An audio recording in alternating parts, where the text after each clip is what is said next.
What's up, everybody? Welcome back to the channel. So today we're just going to be doing another part of finishing my basement. So if you haven't seen any of my other videos, I've posted a video on how I framed out my walls, and then I posted another video on how I was running my electrical. Now I got my walls framed, now I got all my electrical done, now I just have to start hanging drywall. Now there are a couple things to pay attention to when hanging drywall, and before we get into that, I just want to make the normal disclaimer that I always do.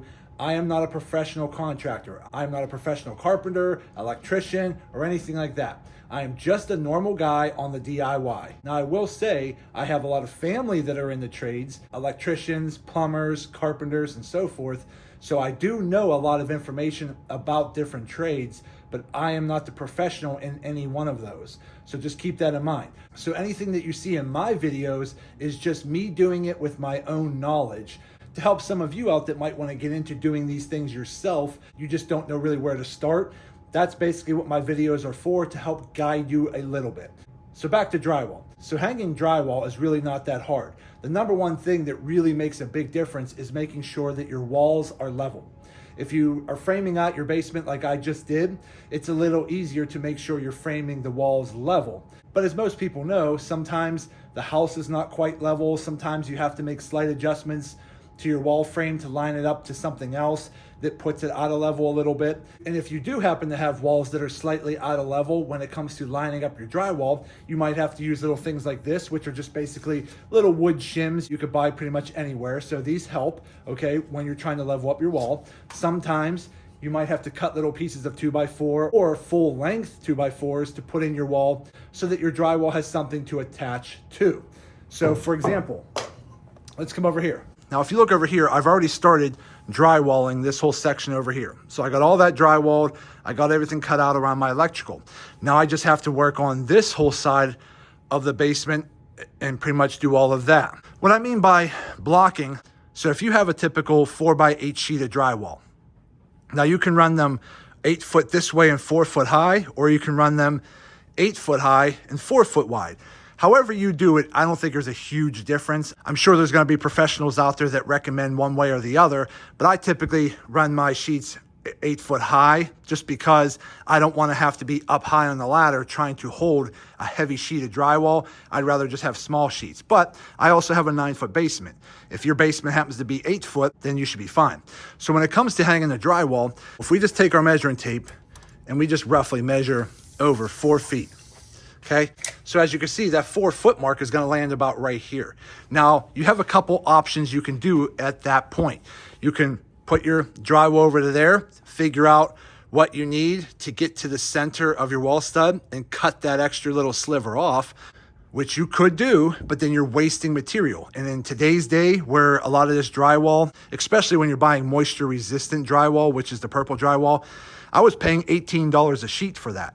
So in my mind, I don't want to waste any of it if I don't have to. So in this situation, I did have a lot of wood left over when I was framing my basement. So what I did was I just had some leftover 2x4s. I have actually a stack of little chunks like this in the back room over there that I would just basically come in here. Maybe I might put 4 blocks in here all the way down, so that when my drywall overhangs a stud, I still have a block to screw in my drywall edge to, so that when I run this sheet of drywall across over here, I can screw that onto that same block, and that way I have something solid holding my seam from moving back and forth. Or if you have the extra wood, you could just get a full length 2x4 and put another block right here, top to bottom.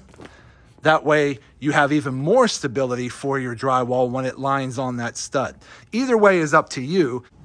And then when you hang your drywall on the wall, you're going to be basically just using drywall screws like this, which is all you need. I typically use the 1 5/8 long, but I just use coarse drywall screws when hanging the drywall. Now, a lot of times, depending on the drywall you use, I don't know if you can see it here. See that little X? Sometimes these drywall puts these little X's all over the board, where you could technically run screws that should be where your studs are. But again, this is where professional framers and drywallers come into play, because there's probably specs to use when lining everything up. So as you can see here, when I framed out my wall, Okay, my stud's right here. It's not where the X is. So when it comes to hanging drywall, just keep in mind, not everything is perfectly gonna line up. Sometimes you have to make some adjustments. But as you can see here, you're just running your drywall screws all the way down the edges. I mean, pretty much every couple feet, put a drywall screw in and put them down the middle of your studs as well. Now, one thing I typically do to make my life a little easier is before I start hanging drywall, I get like a carpenter's pencil or a marker or whatever you want to use, crayon, it doesn't matter. And then come down here and just mark where your studs are on the floor like this. Okay, that way, when you hang up your drywall and all this is covered with drywall, you can see where your studs are on the floor, and then you usually can tell up top where your studs are, or you can mark them on your top board there. So that's typically what I do. And then when I hang my drywall up and I put my screws across the bottom and I put some, up a little bit here and put my screws up across the top, then what I'll do is I might take a large roller like this, and then on the outside of the drywall, I line up where my stud is at the top, like that, and then I come down using my roller and try to guesstimate where my stud is. Or get yourself a stud finder. They're probably 20 bucks at most stores. And then your stud finder, when you slide it across the drywall, will pick up where your studs are, and then you can mark out your studs on your drywall that way. So there are multiple ways of figuring out where your studs are when it comes to hanging drywall. Then the next thing to pay attention to is, do you have any outlets in the way? So when it comes to outlets, what you're gonna do, line up your 4x8 sheet of drywall, whichever orientation you're running it, whether it's long ways or vertically. Then you're just gonna take your measuring tape, maybe from the edge, like that, and then come up to the edge of the board. So maybe about 34 inches in, maybe about 16 inches high off the ground. And then you're just gonna take your measuring tape on your drywall and measure in that distance across, the distance up, and then you're gonna measure out the distance or size of your outlet box and then draw it on your drywall. Then you're just gonna cut that little hole out so that when you hang your drywall up against the wall, that hole should line up right where your outlet is. So that's pretty much as simple as it is. Now to cut the drywall, it's pretty simple. You could just use a razor blade or use a drywall cutting blade like this. It's like a little saw. You just cut out the holes. So again, the key is to double check your measurements, even triple check, to make sure that your distance from the sides, your distance from the floor or from the ceiling, whichever way you measure wherever your outlet is, double and triple check your measurements when you draw that on the drywall before you cut anything. If everything comes out good, then go ahead and cut your hole, put your sheet of drywall up, it should line up, and then go ahead and put your screws in. You're gonna do the next sheet of drywall. And again, if you need to put blocking in the wall, because again, you want the edges of your drywall meeting over here. So you want these seams of 2 sheets of drywall right in the middle, you want those to be bolted down because you don't want those to flex at all, because we're gonna have to mud those later. And when you're mudding the seam of drywall, you don't want any kind of flexibility there. You want a nice solid place for that seam to be mounted to. So that's why I said the goal is to have the seam right here in the middle of a stud. But if you don't happen to have a stud there and you had to use blocking, that's fine too. You just want to make sure your seams are nice and tight. You don't want your seam to be not on any kind of block or a stud, because it'll flex and then your drywall mud will get ruined. So just keep that in mind there. So that's pretty much how you typically are going to drywall there. And then when it comes to windows like this is where it starts getting a little trickier, because you're going to have to probably box in around your window. Now this is just a basement egress window. So what I'm going to do is I have to do a little bit more measuring here. Then what I'm going to do is cut out a section of plywood that fits this whole area, okay? Do the sides as well and the top. And then once that's all plywood, then I can drywall over top of the plywood. So again, I'll do that and I'll come back and show you here in a little bit. But that's essentially all we're doing when it comes to hanging drywall. So just keep those tips in mind. So again, I hope these videos are helping some of you out, because again, my goal for my basement is to finish it all by myself. And so far, I got everything framed. I got all my electrical done. I'm doing the drywall now, and then I just got to finish all over here. I am going to be moving the golf simulator screen upstairs to my garage. This is still going to be a theater room. I'm just going to be putting a slightly smaller screen on that wall, and then I'm going to be putting a half wall here, like a bar top here, so that you can watch the movie screen on that side, and I'll put an L-shaped couch over here. But again, these are all things I'll be doing later this year. And then this whole area over here is going to be a bar where I'm going to be basically putting a TV up there, cabinets and countertops, and the sink in the back.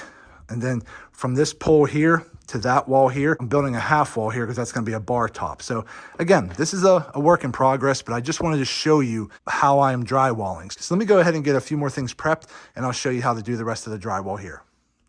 Okay, so I went ahead and I brought over a sheet of drywall here, and I measured from this left side corner here to the left side of our outlet box, measured from the floor up to the bottom of our outlet box, came over here, marked my left side and my bottom, measured the width of the box about 2 1/4. The height was about 4 1/4, so I can clear my outlet. Draw your box. Now we just got to go in there with our drywall saw, cut that hole out, and then we can hang the drywall right up against the wall and everything should line up. So let me start doing that and we'll be right back. Okay, so as you can see here, I did add some blocking in here first. Got my hole cut out for my outlets. Now all I have to do is hang my drywall.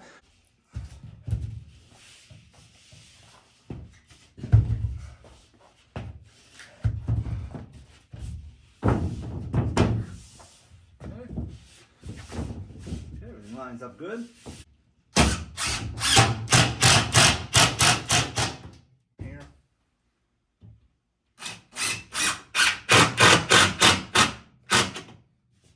Now I'll go back through here in a minute and add more screws, but I wanted to hang it in place for now. So as you can see here, I got it right to the edge of the corner, okay, up there. I have my outlet cut out. I added some blocking in here, so when I add the next 4 foot wide section, the left side will basically have these blocks to mount to. I have a couple wall studs, and I'll have to measure out where my next 4 foot section is. So 48 puts me, again, a couple inches past the wall stud, so I'll have to add a few more blocks just like this. Now, a lot of you might say, hey, that's a waste of material. It's up to you how you want to do it. You could either cut the drywall, which is probably recommended. Cut your drywall so it lines up on a stud, and then get the rest of your studs lined up. But I hate cutting long strips of drywall like this, and that might be why a lot of people actually rotate the drywall long ways this way, so when they have to cut a sliver off the side, they do it that way. So either way works. Again, I'm not a professional at this. I'm just doing it the best way I know how. But again, this is how I started running all my drywall vertically. But either way works. I just wanted to show you that anybody can do this. It's pretty simple. You just have to take your time, make sure your walls are level, then take your time, measure out any outlets or light switches that you need to cut out of your drywall, line up your drywall to the wall, make sure you mark on the floor and the top where your wall studs are, and just screw everything down. So once you get all your drywall hung, you're pretty much done with that part. Then the next phase of drywalling is going to be mudding all of your seams and mudding over all of your screw heads. Let me go ahead and keep working on drywalling the rest of the basement. So again, I'll be splicing this video into different time sections because I'm not going to be doing this all in one day. So let me just go ahead and keep working on drywall. Once I get all the drywall hung, then we'll come back and I'll show you what we have to do to mud our seams and how we take care of mudding the corners and so forth. So let me keep working on this and we'll be right back.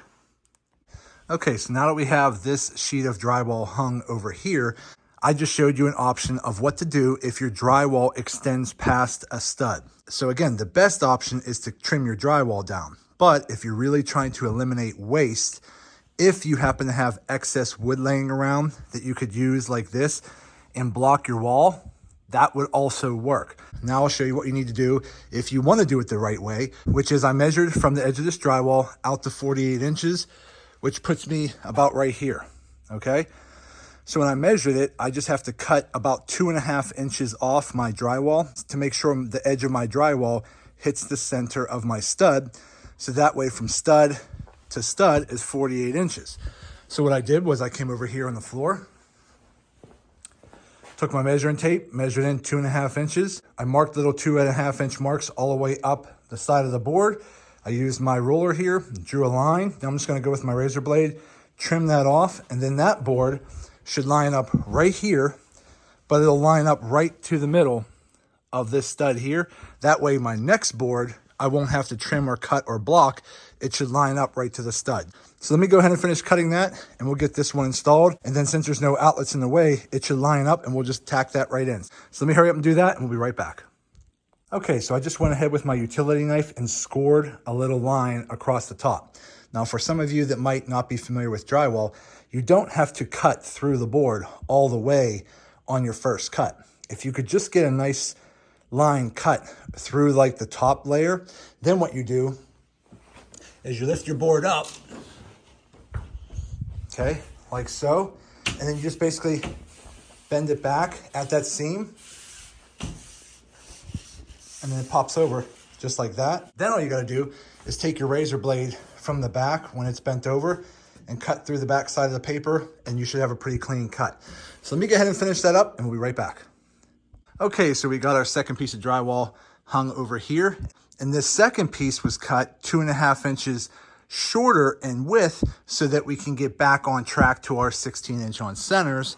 Because again, on this first sheet, I showed you an option of if you don't want to trim your drywall and the edge of your drywall lands past the stud, what you could do is just go ahead and put some blocking in between the two wall studs to create a point right here where you can actually put your screws in to hold your drywall on. The other option, which is primarily the better option, trim your first sheet of drywall so that your drywall is lining up evenly on the wall studs so that you can stay on 48 inches to the center of each wall stud, assuming you framed it out 16-inch on center. So that's what I did with this second sheet. Real quick, one thing I do want to mention is when you're screwing in your drywall screws to the wall, what you want to do is make sure you're countersinking your screw head just below the surface of your drywall. You don't want to go too far, but you want to make sure you countersink it enough. See if I can get you there. Just about like that. Because that way when you cover it with mud, the mud will fill that little divot in. And when you sand it later, it'll give you a nice smooth transition. If you don't countersink your screw head enough, you're going to have to mound up mud over it. Otherwise, it's going to show imperfections and not look as good. Okay, so we got this whole wall over here drywalled. Now we just have to work on blocking the window. Now I already started blocking the window in by just taking some thicker plywood here, and I cut out a platform so it comes to the very edge, and I was able to nail that down, and then the back half is just sitting on top of the concrete. So I created a nice base shelf here, and then I cut pieces of the plywood along the side to go to the top, and then I used some of my shims down in here to get each side level, okay? Just like that. And then I added an extra block up top here so that I had a flat spot right here to drywall. So basically I'm gonna drywall here, up, and then across the top here and down so that all of this interior window will be all drywalled. Then I can go ahead and drywall the outer walls up to the edge, and then everything will be nice and smooth. I just went ahead and boxed the inside with drywall. And then this in here, I'll probably just do trim around that edge right there to make it look real nice. Now I'm just going ahead, adding more drywall around each end. I'll take the drywall across the bottom down to this stud here, and then I'll just keep running my sheets of drywall down that wall, cutting out my outlets, and we'll be done. Okay, so we got this whole corner done over here. I got pretty much most of the window done, and then I'll just go ahead and add some trim around the window later when I'm all done finishing the walls. But so far, everything's coming along. And again, it's all pretty easy if you just take the time to measure everything out. For example, up here, I had to measure out and cut a little circle around this piece of drywall here to go around my pipe. But again, the whole goal is to try to make sure you're lining your edges of your drywall up to the middle of your stud. That way, when you start from the middle of the stud, you should be able to count over 4 feet and hit the middle of another stud, and everything should line up. So again, it's coming along pretty nicely, and I'm pretty happy with how it's coming out so far. So again, once I get the rest of this all finished over here, probably in another week or two, then I'll come back and I'll do a follow-up video on how to finish your drywall by mudding your seams, mudding your corners, getting things sanded down. But again, the goal today was just to show you that you don't always have to pay people to do the drywall for you. Again, if you don't have the skill set to do it, then I obviously recommend paying a professional to come do it. But if you do have some of the basic skills and you want to save a ton of money, I would highly recommend doing the drywall yourself. Now, just as a comparison, I called a couple different people to get some rough bids on how much it would cost to finish my drywall professionally.